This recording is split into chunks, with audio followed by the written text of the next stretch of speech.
ತೈಲವಲ್ಲ ನೀರಿಗಾಗಿ ಒದ್ದಾಡಲಿದೆ ಮಧ್ಯಪ್ರಾಚ್ಯ. ಇರಾನ್ ಯುದ್ಧದ ನಡುವೆ ಅರಬ್ ರಾಷ್ಟ್ರಗಳಿಗೆ ಎದುರಾಯಿತು ಬಹುದೊಡ್ಡ ಜಲಕಂಟಕ. ನಮಸ್ಕಾರ ವೀಕ್ಷಕರೇ, ಪಶ್ಚಿಮ ಏಷ್ಯಾನೋ ಅಥವಾ ಮಧ್ಯಪ್ರಾಚ್ಯ, ಮಿಡಲ್ ಈಸ್ಟ್ ಅಂತಂದ್ರೆ ನಮ್ಮ ತಲೆಗೆ ಮೊದಲು ಬರೋದು ಮರಳುಗಾಡು ಮತ್ತು ಆ ಮರಳಿನ ಕೆಳಗಿರುವ ಅಪಾರ ಪ್ರಮಾಣದ ತೈಲ ಸಂಪತ್ತು. ಇಸ್ರೇಲ್, ಅಮೆರಿಕ ಮತ್ತು ಇರಾನ್ ನಡುವೆ ಯುದ್ಧದ ಉದ್ವಿಗ್ನತೆ ಹೆಚ್ಚಾಗ್ತಾಗಿದ್ದಂತೆ ಜಾಗತಿಕ ಮಟ್ಟದಲ್ಲಿ ಸಾಮಾನ್ಯವಾಗಿ ತೈಲ ರಫ್ತು ಮತ್ತು ಇಂಧನ ಪೂರೈಕೆಯ ಕುರಿತಾಗಿಯೇ ಹೆಚ್ಚು ಚರ್ಚೆಗಳು ನಡೀತಾ ಇವೆ. ಪೆಟ್ರೋಲ್ ಬೆಲೆ ಹೆಚ್ಚಾಗಬಹುದಾ, ಜಾಗತಿಕ ಆರ್ಥಿಕತೆ ನೆನೆಗುದಿಗೆ ಬೀಳಬಹುದಾ, ಕೊಲ್ಯಾಪ್ಸ್ ಆಗಬಹುದಾ ಅನ್ನುವಂತಹ ಚರ್ಚೆಗಳೇ ಎಲ್ಲೆಡೆ ತುಂಬಿ ಹೋಗಿದೆ. ಆದರೆ ವೀಕ್ಷಕರೇ, ಈ ಎಲ್ಲ ಚರ್ಚೆಗಳ ನಡುವೆ ಜಗತ್ತಿನ ಕಣ್ಣಿಗೆ ಕಾಣದ ಆದರೆ ಇಡೀ ಅರಬ್ ರಾಷ್ಟ್ರಗಳ ಭವಿಷ್ಯವನ್ನೇ ಸರ್ವನಾಶ ಮಾಡಬಲ್ಲ ಮತ್ತೊಂದು ಬಹುದೊಡ್ಡ ಟೈಮ್ ಬಾಂಬ್ ಸದ್ದಿಲ್ಲದೆ ಟಿಕ್ ಟಿಕ್ ಅಂತಾಗಿದೆ. ಅದುವೇ ಜಲಸಂಕಷ್ಟ ಅಥವಾ ವಾಟರ್ ಕ್ರೈಸಿಸ್. ಹೌದು, ಇರಾನ್ ಮತ್ತು ಇಸ್ರೇಲ್ ನಡುವಿನ ನಿರಂತರ ದಾಳಿಗಳು, ಸೈಬರ್ ಅಟ್ಯಾಕ್ಗಳು ಕೇವಲ ತೈಲ ಬಾವಿಗಳನ್ನು ಮಾತ್ರ ಟಾರ್ಗೆಟ್ ಮಾಡ್ತಾ ಇಲ್ಲ. ಅದು ಮಧ್ಯಪ್ರಾಚ್ಯದ ಕೋಟ್ಯಾಂತರ ಜನರ ಜೀವನಾಡಿಯಾಗಿರುವ ಕುಡಿಯೋ ನೀರಿನ ಮೂಲಗಳನ್ನೇ ಕಲುಷಿತಗೊಳಿಸುವ, ಧ್ವಂಸ ಮಾಡುವಂತಹ ಹಂತಕ್ಕೆ ಬಂದು ನಿಂತಿದೆ. ಅಷ್ಟಕ್ಕೂ ದುಬೈ, ಕತಾರ್, ಕುವೈತ್ನಂತಹ ಬೃಹತ್ ಮಹಾನಗರಗಳು ಕುಡಿಯುವ ನೀರಿಗಾಗಿ ಯಾರನ್ನ ಅವಲಂಬಿಸಿವೆ? 2008ರಲ್ಲಿ ಅಮೆರಿಕದ ಗುಪ್ತಚರ ವರದಿಯೊಂದು ಲೀಕ್ ಆಗಿ ಸೌದಿ ಅರೇಬಿಯಾದ ರಿಯಾದ್ ನಗರವನ್ನ ಒಂದು ವಾರದೊಳಗೆ ಖಾಲಿ ಮಾಡಬೇಕಾಗುತ್ತದೆ ಅಂತ ಎಚ್ಚರಿಸಿದ್ಯಾಕೆ? ಇರಾನ್ನ ಪರಮಾಣು ಸ್ಥಾವರಗಳ ಮೇಲೆ ದಾಳಿಯಾದ್ರೆ ಇಡೀ ಗಲ್ಫ್ ಸಮುದ್ರವೇ ವಿಷವಾಗಿ ಬದಲಾಗುತ್ತಾ? ಬನ್ನಿ ಇವತ್ತಿನ ಈ ಡೀಟೇಲ್ಡ್ ವಿಡಿಯೋದಲ್ಲಿ ಮಧ್ಯಪ್ರಾಚ್ಯದ 100 ಮಿಲಿಯನ್ ಜನರ ಬದುಕಿಗೆ ಎದುರಾಗಿರುವ ಭೀಕರ ಜಲಕಂಟಕದ ರಹಸ್ಯವನ್ನ ಎಳೆಯಾಗಿ ಬಿಚ್ಚಿಡ್ತೀವಿ. ಆದರೆ ಅದಕ್ಕಿಂತ ಮುಂಚೆ ಕೇವಲ ತಂತ್ರಜ್ಞಾನವನ್ನು ನಂಬಿಕೊಂಡು ಕೋಟ್ಯಾಂತರ ಜನರಿಗೆ ನೀರುಣಿಸ್ತಾ ಇರುವ ಅರಬ್ ರಾಷ್ಟ್ರಗಳ ಈ ವ್ಯವಸ್ಥೆ ಮುಂದೊಂದು ದಿನ ಅವರ ಸರ್ವನಾಶಕ್ಕೆ ಕಾರಣವಾಗಲಿದೆಯಾ? ಇರಾನ್ನ ಪರಮಾಣು ನೆಲೆಗಳ ಮೇಲೆ ಇಸ್ರೇಲ್ ದಾಳಿ ಮಾಡಿದ್ರೆ ಜಾಗತಿಕ ವಿಕಿರಣದ ಆತಂಕ ಶುರುವಾಗುತ್ತಾ? ನಿಮ್ಮ ಅನಿಸಿಕೆ, ಅಭಿಪ್ರಾಯಗಳನ್ನು ಜೊತೆಗೆ ಇಸ್ರೇಲ್ ಈ ತೈಲ ಸಂಪನ್ಮೂಲಗಳು ಅಥವಾ ತೈಲ ಬಾವಿಗಳ ಮೇಲೆ ಅಟ್ಯಾಕ್ ಮಾಡ್ತಾ ಇದ್ರೆ ಇರಾನ್, ಈ ಕತಾರ್, ಕುವೈತ್, ಸೌದಿ ಅರೇಬಿಯಾ ಮತ್ತು ಈ ದುಬೈ ಎಲ್ಲ ಇದಾವಲ್ಲ, ಇಲ್ಲಿ ನೀರಿನ ಬಾವಿಗಳಿದಾವಲ್ಲ, ಆ ನೀರಿನ ಬಾವಿಗಳ ಮೇಲೆ ಅಟ್ಯಾಕ್ ಮಾಡ್ತಾಗಿದೆ ಇರಾನ್. ಇದರ ಬಗ್ಗೆ ನಿಮ್ಗೇನು ಅನ್ಸುತ್ತೆ? ಕಮೆಂಟ್ ಬಾಕ್ಸ್ನಲ್ಲಿ ತಿಳಿಸಿ. ಜಾಗತಿಕ ರಾಜಕಾರಣದ ಅಸಲಿ ಸತ್ಯ ಮತ್ತು ಜಲಸಂಕಷ್ಟದ ಭೀಕರತೆ ಪ್ರತಿಯೊಬ್ಬರಿಗೂ ತಲುಪುವಂತೆ ಈ ವಿಡಿಯೋವನ್ನ ನಿಮ್ಮ ವಾಟ್ಸ್ಆಪ್ ಮತ್ತು ಫೇಸ್ಬುಕ್ ಗ್ರೂಪ್ಗಳಲ್ಲಿ ಪ್ರತಿಯೊಬ್ಬರಿಗೂ ಮರೆಯದೆ ಶೇರ್ ಮಾಡಿ. ಬನ್ನಿ ವಿಡಿಯೋವನ್ನ ಶುರು ಮಾಡೋಣ. ವೀಕ್ಷಕರೇ, ಮಧ್ಯಪ್ರಾಚ್ಯದ ಅರಬ್ ರಾಷ್ಟ್ರಗಳಲ್ಲಿ ಅಪಾರವಾದ ಸಂಪತ್ತಿರಬಹುದು, ಬುರ್ಜ್ ಖಲೀಫಾದಂತಹ ಗಗನಚುಂಬಿ ಕಟ್ಟಡಗಳೂ ಇರಬಹುದು. ಆದರೆ ಪ್ರಕೃತಿಯವರಿಗೆ ಒಂದು ವಿಚಾರದಲ್ಲಿ ಮಾತ್ರ ಭಾರೀ ದ್ರೋಹ ಮಾಡಿದೆ. ಅದೇ ನೈಸರ್ಗಿಕ ಕುಡಿಯುವ ನೀರು. ಈ ದೇಶಗಳಲ್ಲಿ ಹರಿಯುವ ನದಿಗಳಿಲ್ಲ, ಮಳೆಯ ಪ್ರಮಾಣವೂ ತೀರಾ ಕಡಿಮೆ. ಹಾಗಾದ್ರೆ Saudi Arabia, Kuwait, Bahrain, Qatar, UAE ಮತ್ತು ಓಮನ್ ಸೇರಿದಂತೆ ಗಲ್ಫ್ ಸಹಕಾರ ಮಂಡಳಿಗೆ ಸೇರಿದಂತಹ ದೇಶಗಳಲ್ಲಿ ಈ ವಾಸ ಮಾಡ್ತಾ ಇರುವ ಜನರ ಪಾಡ್ ಹೆಂಗೆ? 100 ಕೋಟಿ 10 ಕೋಟಿ ಜನ ಅಲ್ಲಿ ಬದುಕ್ತಾರೆ, ಅವ್ರಿಗೆ ನೀರು ಹೆಂಗೆ ಕುಡಿತಾರೆ ಅನ್ನುವಂತಹ ಪ್ರಶ್ನೆ ಮೂಡುವುದು ಸಹಜ. ಇದಕ್ಕಿರುವ ಏಕೈಕ ಉತ್ತರ ಉಪ್ಪು ನೀರು ಸಂಸ್ಕರಣಾ ಘಟಕಗಳು. ಹೌದು, ಸಮುದ್ರದ ಉಪ್ಪು ನೀರನ್ನು ತಂದು ಅದರಲ್ಲಿರುವ ಉಪ್ಪು, ಖನಿಜಗಳು ಮತ್ತು ಕಲ್ಮಶಗಳನ್ನು ಬೃಹತ್ ಯಂತ್ರಗಳ ಮೂಲಕ ತೆಗೆದುಹಾಕಿ ಅದನ್ನು ಕುಡಿಯುವ ನೀರನ್ನಾಗಿ ಪರಿವರ್ತಿಸುವ ತಂತ್ರಜ್ಞಾನವೇ ಇವರ ಪಾಲಿನ ಜೀವಾಮೃತ. ನಿಮಗೆ ಆಶ್ಚರ್ಯ ಆಗಬಹುದು, ವಿಶ್ವದ ಒಟ್ಟು ಉಪ್ಪು ರಹಿತ ನೀರಿನ ಉತ್ಪಾದನೆಯಲ್ಲಿ 40%ಕ್ಕಿಂತ ಹೆಚ್ಚು ಬಹುಪಾಲು ಇದೇ ಗಲ್ಫ್ ದೇಶಗಳಲ್ಲೇ ಇದೆ. ನೋಡಿ, ಅಲ್ಲಿ ಈಗ ನಾವು ದುಬೈಗೆಲ್ಲ ಓಡಾಡೋಕ್ಕೋ ಅಥವಾ ಪ್ರವಾಸಕ್ಕೆಲ್ಲ ಹೋಗ್ತೀವಲ್ಲ, ಟ್ರಿಪ್ಗೆಲ್ಲ ಹೋಗ್ತೀವಲ್ಲ, ನೋಡಿ ದೇವರು ಅವರಿಗೆ ಚಿನ್ನದ ನಿಕ್ಷೇಪನೋ ಅಥವಾ ಪೆಟ್ರೋಲ್ ಡೀಸೆಲ್ದ ಖನಿಜ ಸಂಪತ್ತನ್ನು ಕೊಟ್ಟಿದ್ದಾನೆ, ಆದರೆ ಕುಡಿಯೋದಕ್ಕೆ ನೀರೇ ಕೊಟ್ಟಿಲ್ಲ. ಅವರೆಲ್ಲ ಶ್ರೀಮಂತರು, ಆದರೆ ತೊಳ್ಕೊಳ್ಳೋದಕ್ಕೆ ನೀರಿಲ್ಲ. ನಾವೆಲ್ಲ ಏನಂತಂದ್ರೆ ನಮ್ಮಲ್ಲಿ ಸಮೃದ್ಧವಾದ ಭಾರತ ನಮ್ಮಲ್ಲಿ ಎಲ್ಲವೂ ಇದೆ, ಆದರೆ ನಮ್ಮ ಪೊಲಿಟಿಷಿಯನ್ ಸರಿಯಾಗಿಲ್ಲ. ಅಲ್ಲಿ ಎಲ್ಲ ಸರಿಯಾಗಿದೆ, ಪೊಲಿಟಿಷಿಯನ್ ಸರಿಯಾಗಿದ್ದಾರೆ, ಎಲ್ಲರೂ ಕೂಡ ಸುಖವಾಗಿದ್ದಾರೆ, ಆದರೆ ಸುಖವಾಗಿರೋದಕ್ಕೆ ನೀರಿಲ್ಲ. ಇದೇ ನೋಡಿ ದೇವರ ಆಟ ಅನ್ನೋದು. ಹೌದಲ್ವಾ? ಕಮೆಂಟ್ ಬಾಕ್ಸ್ನಲ್ಲಿ ತಿಳಿಸಿ. ಇನ್ನು ಕುವೈತ್, ಕತಾರ್ ಮತ್ತು UAE, ವಿಶೇಷವಾಗಿ ದುಬೈನಂತಹ ಮಹಾನಗರಗಳು ಕುಡಿಯುವ ನೀರಿಗಾಗಿ 100% ಈ ಪ್ಲಾಂಟ್ಗಳ ಮೇಲೇನೆ ಅವಲಂಬಿತವಾಗಿದೆ. ಆದರೆ ಈ ತಂತ್ರಜ್ಞಾನದ ಅತಿ ದೊಡ್ಡ ದೌರ್ಬಲ್ಯ ಏನು ಗೊತ್ತಾ?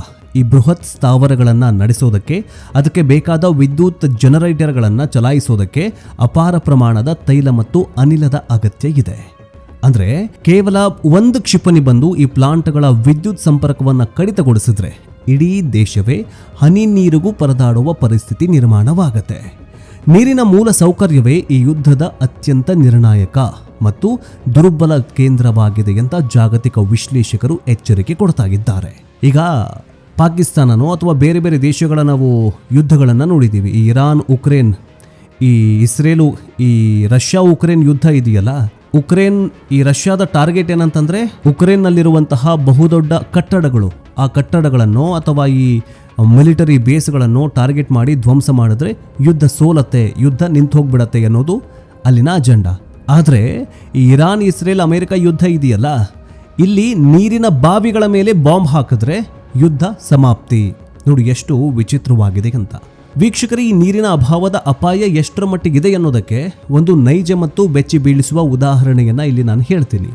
ಇದು ಕೇವಲ ಊಹಾಪೋಹವಲ್ಲ, ಬದಲಾಗಿ ಅಮೆರಿಕಾದ ಗುಪ್ತಚರ ಇಲಾಖೆನೇ ಅಧಿಕೃತವಾಗಿ ನೀಡಿರುವಂತಹ ಒಂದು ಎಚ್ಚರಿಕೆ.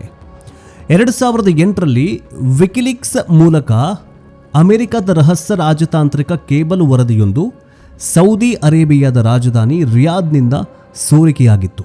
ಆ ವರದಿಯಲ್ಲಿ ಉಲ್ಲೇಖವಾಗಿದ್ದ ಸತ್ಯಾಂಶಗಳು ಇಡೀ ಸೌದಿ ಅರೇಬಿಯಾ ಬೆಚ್ಚಿ ಬೀಳುವಂತೆ ಮಾಡಿತ್ತು. ಆ ವರದಿಯ ಪ್ರಕಾರ ರಿಯಾದ್ ಮಹಾನಗರದ ಲಕ್ಷಾಂತರ ಜನರಿಗೆ ಕುಡಿಯುವ ನೀರಿನ ಪೈಕಿ 90%ಕ್ಕಿಂತ ಹೆಚ್ಚು ನೀರು ಪೂರೈಕೆಯಾಗ್ತಾ ಇರೋದು ಒಂದೇ ಒಂದು ಮೂಲದಿಂದ, ಅದೇ ಪರ್ಷಿಯನ್ ಗಲ್ಫ್ ತೀರದಲ್ಲಿರುವ ಜುಬೈಲ್ ಉಪ್ಪು ನೀರಿನ ಸಂಸ್ಕರಣಾ ಘಟಕದಿಂದ. ಅಂದರೆ ಈ ಒಂದು ವರದಿ ಅಮೆರಿಕ ಮತ್ತು ಸೌದಿ ಅರೇಬಿಯಾದಲ್ಲಿ ಒಂದು ಅಧ್ಯಯನ ನಡೆಸುತ್ತೆ ಅಮೆರಿಕ 2008ರಲ್ಲಿ. ಈ ವರದಿ ರಿಪೋರ್ಟ್ನಲ್ಲಿ ಏನು ಬರುತ್ತೆ ಗೊತ್ತಾ? ದೊಡ್ಡ ಸೌದಿ ಅರೇಬಿಯಾ ಚಿಕ್ಕದೇ ಇರಬಹುದು, ಆದರೆ ಅಲ್ಲಿ ಟ್ರಿಪ್ಗಂತ ಬರೋರು ಅಥವಾ ಅಲ್ಲಿ ವಾಸ ಮಾಡ್ತಾರಲ್ಲ ಜನ, ಅವರಿಗೆ ನೀರಿನ ಮೂಲ ಎಲ್ಲಿದಂತಂದರೆ ಸಮುದ್ರದ ನೀರನ್ನು ಅದರಲ್ಲಿರುವಂತಹ ಉಪ್ಪು, ಖನಿಜಗಳು ಅಥವಾ ಈ ಅದರಲ್ಲಿರುವಂತಹ ಕಲುಷಿತ ಎಲ್ಲ ತೆಗೆಯೋದಕ್ಕೆ ಒಂದು ಫ್ಯಾಕ್ಟ್ರಿಗಳನ್ನು ರೆಡಿ ಮಾಡಿದ್ದಾರೆ. ಅದರಲ್ಲೂ ಈ ದುಬೈನ ರಾಜಧಾನಿ ರಿಯಾದ್ ಮಹಾನಗರದಲ್ಲಿ ಲಕ್ಷಾಂತರ ಜನರಿಗೆ ಕುಡಿಯೋ ನೀರು ಈ ಜುಬೈಲ್ ಅನ್ನುವಂತಹ ಒಂದು ಸಂಸ್ಕರಣಾ ಘಟಕದಿಂದನೇ ಸಪ್ಲೈ ಆಗತ್ತಂತೆ. ಇದೇನಾದರೂ ಬಂದ್ ಆಗಿದ್ದೇ ಆದಲ್ಲಿ ಜುಬೈಲ್ ಉಪ್ಪು ನೀರಿನ ಸಂಸ್ಕರಣಾ ಘಟಕ ಇದೇನಾದರೂ ಬಂದ್ ಆಯಿತು ಅಂತಂದರೆ 2008ರಲ್ಲಿ ಅಮೆರಿಕನೇ ಕೊಟ್ಟಿದೆ ಇದರ ರಿಪೋರ್ಟು. ರಿಯಾದ್ ಅಂದರೆ ದುಬೈ ನೀರಿನಿಂದ ಕಂಗೆಟ್ಟು ಹೋಗುತ್ತೆ, ಅಂದರೆ ನೀರಿನ ಸಪ್ಲೈ ಬಂದಾಗತ್ತೆ. ಈ ಅಮೆರಿಕದ ರಹಸ್ಯ ವರದಿ ಸ್ಪಷ್ಟವಾಗಿ ಎಚ್ಚರಿಕೆ ಕೊಟ್ಟಿತ್ತು. ಒಂದು ವೇಳೆ ಶತ್ರು ದೇಶಗಳ ಕ್ಷಿಪಣಿ ದಾಳಿಯಿಂದಲೋ ಅಥವಾ ಉಗ್ರರ ಕೃತ್ಯದಿಂದಲೋ ಈ ಜುಬೈಲ್ ಸ್ಥಾವರ, ಅದರ ಪೈಪ್ಲೈನ್ಗಳು ಅಥವಾ ಅದಕ್ಕೆ ವಿದ್ಯುತ್ ಪೂರೈಸುವಂತಹ ಮೂಲ ಸೌಕರ್ಯಗಳು ಗಂಭೀರವಾಗಿ ಹಾನಿಗೊಳಗಾದರೆ ಅಥವಾ ಸಂಪೂರ್ಣವಾಗಿ ನಾಶವಾದರೆ ಬರೋಬ್ಬರಿ 70 ಲಕ್ಷಕ್ಕೂ ಹೆಚ್ಚು ಜನಸಂಖ್ಯೆ ಇರುವ ಇಡೀ ರಿಯಾದ್ ರಾಜಧಾನಿಯನ್ನು ಕೇವಲ 1 ವಾರದೊಳಗೆ ಸಂಪೂರ್ಣವಾಗಿ ಸ್ಥಳಾಂತರಿಸಬೇಕಾಗತ್ತೆ. ಹೀಗಂತ ಅಮೆರಿಕಾದ ರಹಸ್ಯ ರಿಪೋರ್ಟ್ ಹೇಳುತ್ತೆ. ಯಾವಾಗ? 2008ರಲ್ಲಿ. ವೀಕ್ಷಕರೇ, ನೀವೇ ಯೋಚನೆ ಮಾಡಿ, 1 ವಾರ ನೀರು ಪೂರೈಕೆ ನಿಂತರೆ ಇಡೀ ರಾಜಧಾನಿನೇ ವಾಸವಾಗೋದಕ್ಕೆ ಯೋಗ್ಯವಾಗಿರೋದಿಲ್ಲ. ಅಂದರೆ ಈ ದೇಶಗಳ ನೀರಿನ ಭದ್ರತೆ ಎಷ್ಟು ದುರ್ಬಲವಾಗಿದೆ ಅನ್ನೋದು ಸ್ಪಷ್ಟವಾಗುತ್ತೆ. ಈಗ ಇರಾನ್ ಕಡೆಯಿಂದ ದಾಳಿಗಳು ತೀವ್ರಗೊಂಡ್ರೆ ಈ ಪ್ಲಾಂಟ್ಗಳು ಮೊದಲೇ ಟಾರ್ಗೆಟ್ ಆಗುವ ಅಪಾಯ ಇದೆ. ಸಪೋಸ್ ಏನಾದರೂ ಅಂದರೆ 2008ರಲ್ಲಿ 70 ಲಕ್ಷ ಇದ್ದರು, ಈಗ ಅಫ್ಕೋರ್ಸ್ ಒಂದು 10 ಕೋಟಿ 20 ಕೋಟಿ ಜನ ಆಗಿರಬಹುದು ರಿಯಾದ್, ಅದೇ ದುಬೈನಲ್ಲಿ. ನೋಡಿ ನೀರು ಎಷ್ಟು ಮಹತ್ವವನ್ನು ಪಡೆಯುತ್ತೆ. ನೋಡಿ, ಒಂದು ಯುದ್ಧ ನಡಿಬೇಕಾದ್ರೆ ಯಾವ ಅಜೆಂಡಾ ಇದೆ, ಅಜೆಂಡಾ ಬೇರೆದಿರತ್ತೆ. ನಾವು ಅವ್ರನ್ನ ಸೋಲಿಸಬೇಕು, ಅವ್ರನ್ನ ಗೆಲ್ಲಬೇಕು, ಅದು ಇದು ಅಂತ ಇರುತ್ತೆ. ಆದರೆ ಶತ್ರುವಿನ ವೀಕ್ನೆಸ್ ಪಾಯಿಂಟನ್ನು ಹಿಡ್ಕೊಂಡು ಏನಾದರೂ ಯುದ್ಧ ಸಾರಿದ್ರೆ ಇರಾನ್ ಪಕ್ಕ ಗೆಲುವು ಸಾಧಿಸೋದು ಫಿಕ್ಸು. ಇದು ಸೌದಿ ಅರೇಬಿಯಾದ ಆತಂಕ ಒಂದು ಕಡೆಯಾದರೆ, ಕತಾರ್, UAE ಮತ್ತು ಕುವೈತ್ನ ಆತಂಕ ಮತ್ತೊಂದು ಮಟ್ಟದಲ್ಲಿದೆ. ಇಲ್ಲಿ ಅಪಾಯ ಕೇವಲ ಪ್ಲಾಂಟ್ಗಳ ನಾಶವೊಂದರಲ್ಲ, ಬದಲಾಗಿ ಇಡೀ ಸಮುದ್ರವೇ ಕಲುಷಿತಗೊಳ್ಳುವ ಭೀತಿಯಲ್ಲಿದೆ. ಕಳೆದ ವರ್ಷ ಕತಾರ್ನ ಪ್ರಧಾನಮಂತ್ರಿಗಳು ಜಾಗತಿಕ ವೇದಿಕೆಯಲ್ಲಿ ಒಂದು ಭಯಂಕರವಾದಂತಹ ಎಚ್ಚರಿಕೆಯನ್ನು ನೀಡಿದ್ದಾರೆ. ಒಂದು ವೇಳೆ ಇಸ್ರೇಲೋ ಅಥವಾ ಅಮೆರಿಕದ ಪಡೆಗಳು ಇರಾನ್ನ ಪರಮಾಣು ಸ್ಥಾವರಗಳ ಮೇಲೆ ದಾಳಿ ನಡೆಸಿದ್ದೆಯಾದರೆ ಅದರಿಂದ ಹೊರಹೊಮ್ಮುವ ವಿಕಿರಣ ಅಂದರೆ ರೇಡಿಯೇಷನ್ ಇಡೀ ಪರ್ಷಿಯನ್ ಗಲ್ಫ್ ಪ್ರದೇಶದ ನೀರನ್ನು ಸಂಪೂರ್ಣವಾಗಿ ಕಲುಷಿತಗೊಳಿಸುತ್ತೆ ಅನ್ನುವಂತಹ ಆತಂಕವನ್ನು ವ್ಯಕ್ತಪಡಿಸಿದರು. ಪರಮಾಣು ವಿಕಿರಣಗಳು ಸಮುದ್ರದ ನೀರನ್ನು ಸೇರಿಕೊಂಡ್ರೆ ಆ ನೀರನ್ನು ಉಪ್ಪು ನೀರು ಸಂಸ್ಕರಣಾ ಘಟಕಗಳು ಅಂದರೆ ಡಿಸ್ಟಿಲೇಷನ್ ಪ್ಲಾಂಟ್ಸ್ ಕೂಡ ಶುದ್ಧೀಕರಣ ಮಾಡೋದಕ್ಕೆ ಸಾಧ್ಯವಿಲ್ಲ. ಅಂತಹ ನೀರನ್ನು ಕುಡಿದ್ರೆ ಇಡೀ ಕತಾರ್, UAE ಮತ್ತು ಕುವೈತ್ ದೇಶಗಳ ಜನರ ಜೀವಕ್ಕೆ ನೇರ ಕಂಟಕ ಎದುರಾಗತ್ತೆ. ಈ ಸನ್ನಿವೇಶದ ಗಂಭೀರತೆಯನ್ನ ವಿವರಿಸ್ತಾ ಕತಾರ್ ಪ್ರಧಾನಿ ಹೇಳಿದ್ರು, ಒಂದು ವೇಳೆ ಸಮುದ್ರದ ನೀರು ಕಲುಷಿತಗೊಂಡ್ರೆ ಕತಾರ್ ಕೇವಲ 3 ದಿನದಲ್ಲಿ ಕುಡಿಯುವ ನೀರಿನ ಭಾರೀ ಕೊರತೆಯನ್ನು ಎದುರಿಸಬೇಕಾಗತ್ತೆ. ನಮ್ಮಲ್ಲಿರುವ ರಿಸರ್ವ್ ನೀರು ಕೇವಲ 72 ಗಂಟೆಗಳಿಗೆ ಮಾತ್ರ ಸಾಲತ್ತೆ ಅಂತ ಸ್ಪಷ್ಟಪಡಿಸಿದ್ದಾರೆ. ಹೀಗಾಗಿ ತುರ್ತು ಪರಿಸ್ಥಿತಿಯನ್ನು ಎದುರಿಸುವುದಕ್ಕೆ ಕತಾರ್ ಸರ್ಕಾರ ತನ್ನ ಮರುಭೂಮಿಯೊಳಗಡೆನೆ 15 ಬೃಹತ್ ನೀರಿನ ಜಲಾಶಯಗಳನ್ನು ನಿರ್ಮಾಣ ಮಾಡುವುದಕ್ಕೆ ಶತಕೋಟಿ $ಅನ್ನು ಸುರಿತಾಗಿದೆ. ವೀಕ್ಷಕರೇ, ಈ ಅರಬ್ ರಾಷ್ಟ್ರಗಳಿದಾವಲ್ಲ, UAE, ಕತಾರು, ಬಹ್ರೇನು, ಇವೆಲ್ಲ ನೋಡೋದಕ್ಕೆ ಚಂದ ಅಷ್ಟೇ. ಕೊನೆಗೆ ನಮ್ಮ ದೇಶನೇ ಒಳ್ಳೆದಪ್ಪ ಅಂತ ಅನಿಸ್ಬಿಡತ್ತೆ. ಇಲ್ಲಿ ನಮ್ಮಲ್ಲಿ ನಮ್ಮ ಭಾರತ ಪೆಟ್ರೋಲ್ ಡೀಸೆಲ್ಗಳನ್ನು ಇನ್ನೊಂದು ಏನಾದರೂ ಯುದ್ಧ ಗಿದ್ದ ಆದರೆ ಅದನ್ನು ಸ್ಟೋರೇಜ್ ಮಾಡ್ಕೊಳ್ಳೋದಕ್ಕೆ 72 ದಿನಗಳವರೆಗೆ ಸ್ಟೋರೇಜ್ ಮಾಡ್ಕೊಳ್ಳೋದಕ್ಕೆ ನಮ್ಮ ಹತ್ರ ಕೆಪಾಸಿಟಿ ಇದೆ. ನಾವೆಲ್ಲ ಯುದ್ಧ ನಡೆದ್ರೆ ಪೆಟ್ರೋಲ್ ಡೀಸೆಲ್ ಬೇಕಪ್ಪ ಅಂತಂದ್ಬಿಟ್ರೆ ಪೆಟ್ರೋಲ್ ಡೀಸೆಲ್ ಬೇಕು ಅಂತ ನಾವು ಪೆಟ್ರೋಲ್ ಡೀಸೆಲ್ಗಳನ್ನು ಸ್ಟೋರೇಜ್ ಮಾಡ್ಕೊಳ್ತೀವಿ. ಆದರೆ ಈ ಗಲ್ಫ್ ರಾಷ್ಟ್ರಗಳು, ಈ ಇಸ್ಲಾಂ ರಾಷ್ಟ್ರಗಳು ನೀರು ಸ್ಟೋರೇಜ್ ಮಾಡ್ಕೊಂಡು ಬಿಡ್ತವೆ. ಅದರಲ್ಲೂ ಈ ಕುವೈತ್ನ ಪ್ರಧಾನಿ ಹೇಳ್ತಿದ್ದಾರೆ, ಅಂದರೆ ಮೊದಲೇ ಹೇಳಿದ್ರು ಅವರು, ಸಪೋಸ್ ಏನಾದರೂ ಈ ನಮ್ಮ ರಾಷ್ಟ್ರಗಳಲ್ಲಿ ಈ ಮಿಸೈಲು ಅಥವಾ ಈ ಕ್ಷಿಪಣಿ ದಾಳಿ ಅಥವಾ ಯುದ್ಧ ಏನಾದರೂ ನಮ್ಮ ಮೇಲೆ ಆದರೆ, ನಮ್ಮಲ್ಲಿ ಇರುವಂತಹ ಸಮುದ್ರ ಇದೆಯಲ್ಲ, ಸಮುದ್ರದಲ್ಲಿ ಒಂದೇ ಒಂದು ಬಾಂಬ್ ಸ್ಫೋಟ ಆದರೆ ಆ ಸಮುದ್ರದ ನೀರೇ ಹಾಳಾಗಿ ಹೋಗ್ಬಿಡತ್ತೆ. ಅದು ಕುಡಿಯೋದಕ್ಕೆ ಯೋಗ್ಯವಿರೋದಿಲ್ಲ. ಕುಡಿಯೋದು ಬಿಡಿ, ಸ್ನಾನ ಮಾಡೋದಕ್ಕೂ ಯೋಗ್ಯವಾಗಿರೋದಿಲ್ಲ. ಅಷ್ಟು ಗಬ್ಬೆದ್ದು ಹೋಗ್ಬಿಡತ್ತೆ, ಹಾಳಾಗಿ ಹೋಗ್ಬಿಡತ್ತೆ. ಅದಕ್ಕೋಸ್ಕರ ನಮಗೆ ಯುದ್ಧವೇ ಬೇಡ ಅಂತ ಕತಾರ್ನ ಪ್ರಧಾನಮಂತ್ರಿಗಳು ಅಂದೇ ಹೇಳಿದರು. ಆದರೆ ಹೇಳಿದ ಮಾತನ್ನು ಈಗ ಯಾರೂ ಕೇಳಿಲ್ಲ. ಇರಾನ್ ಜೊತೆಗೆ ಇಸ್ರೇಲು, ಅಮೇರಿಕ ಸೇರಿಕೊಂಡು ಇವರೆಲ್ಲರೂ ಕೂಡ ಯುದ್ಧ ಶುರು ಮಾಡ್ಕೊಂಡು ಬಿಟ್ಟಿದ್ದಾರೆ. ಕತಾರ್ಗೆ ಈಗೇನು ಭಯ ಅಂತಂದರೆ, ಸಮುದ್ರದ ನೀರು ಹಾಳಾದರೆ ನನ್ನ ಜನರಿಗೆ ನಾನು ಹೆಂಗೆ ನೀರು ಕೊಡಲಿ? ನೋಡಿ, 72 ದಿನಗಳವರೆಗೆ ನಮ್ಮ ಹತ್ರ ಪೆಟ್ರೋಲ್ ಡೀಸೆಲ್ ಸ್ಟೋರೇಜ್ ಟ್ಯಾಂಕ್ಗಳಿದ್ದಾವೆ. ಸಪೋಸ್ ಇವತ್ತೇ ನಮಗೇನಾದರೂ ಭಾರತಕ್ಕೆ ಪೆಟ್ರೋಲ್ ಡೀಸೆಲ್ ಕಚ್ಚಾ ತೈಲಗಳು ಪೂರೈಕೆ ಆಗೋದು ಸ್ಟಾಪ್ ಆದರೆ 72 ದಿನಗಳವರೆಗೆ ನಾವು ನಡೆಸ್ಕೊಂಡು ಹೋಗ್ಬೋದು. ಆದರೆ ಕತಾರು, UAE, ಅರಬ್ ರಾಷ್ಟ್ರಗಳಿದಾವಲ್ಲ, ಈ ದುಬೈ ಅಲ್ಲ, ಇವರು ನೀರಿನ ಸ್ಟೋರೇಜ್ ಏನಾದರೂ ಬಂದ ಹೋಗ್ಬಿಟ್ರೆ ಅಥವಾ ಇದೇನಾದರೂ ಕಲುಷಿತ ನೀರಾಗಿ ಹೋಗ್ಬಿಟ್ರೆ ಬರೀ 72 ಗಂಟೆ, ಒಂದು 3 ದಿನಗಳವರೆಗೆ ಮಾತ್ರ ನೀರಿನ ಸ್ಟೋರೇಜು. 3 ದಿನ ಆದ ನಂತರ ನೀರೇ ಖಾಲಿ. ನೋಡಿ ಎಂಥ ದುರ್ವಿಧಿ ಅಂತ. ದುಬೈ, ಈ ಕತಾರು, ಈ ಬಹರೇನು ನೋಡೋದಕ್ಕೆ ಮಾತ್ರ ಚಂದ, ಆದರೆ ಅದರ ಕರಾಳತೆ ನೋಡಿದ್ರೆ ಎಷ್ಟು ಹೊಟ್ಟೆ ಉರಿಯತ್ತೆ.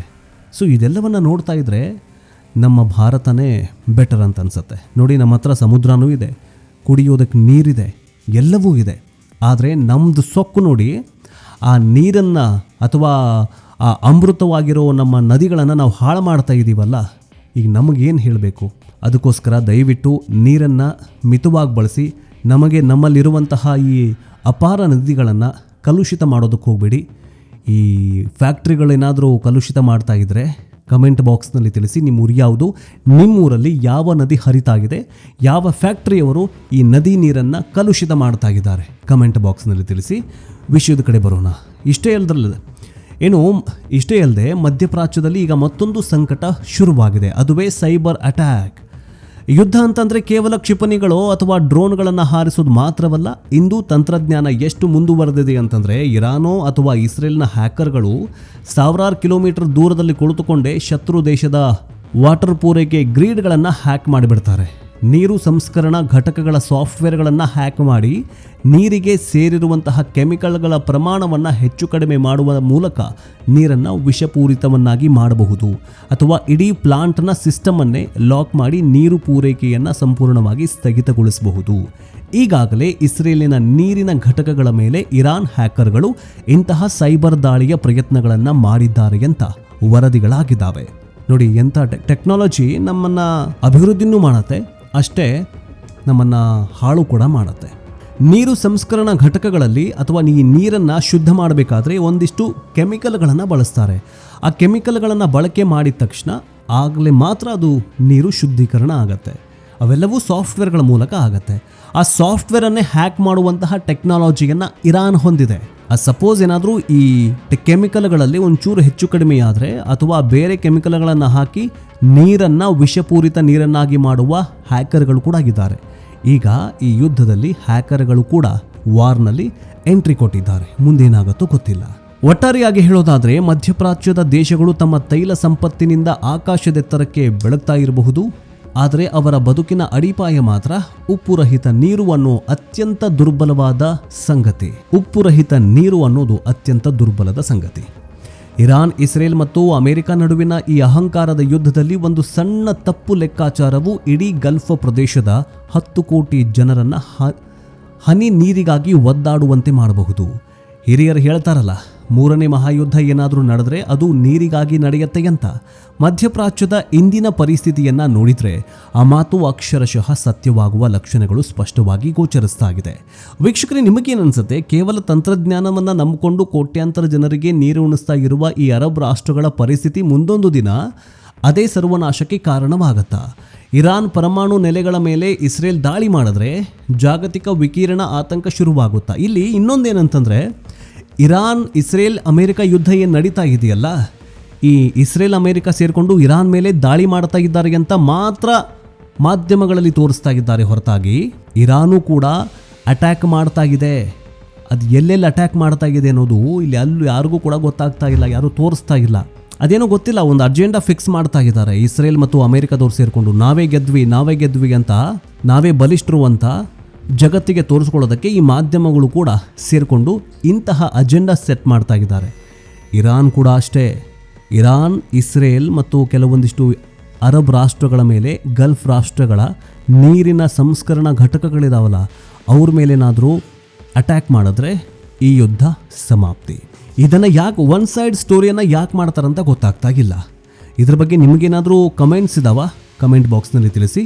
ಇನ್ನು ನೆಕ್ಸ್ಟ್ ಅಪ್ಡೇಟ್ನೊಂದಿಗೆ ಬೇಗ ವಾಪಸ್ ಬರ್ತೀವಿ. ಇದು ನೀರಿನ ಯುದ್ಧನೋ ಅಥವಾ ಮಿಸೈಲ್ಗಳ ಯುದ್ಧನೋ ಗೊತ್ತಿಲ್ಲ. ನೆಕ್ಸ್ಟ್ ಅಪ್ಡೇಟ್ನೊಂದಿಗೆ ಬೇಗ ವಾಪಸ್ ಬರ್ತೀವಿ. ಜೈ ಹಿಂದ್, ಜೈ ಕರ್ನಾಟಕ, ವಂದೇ ಮಾತರಂ.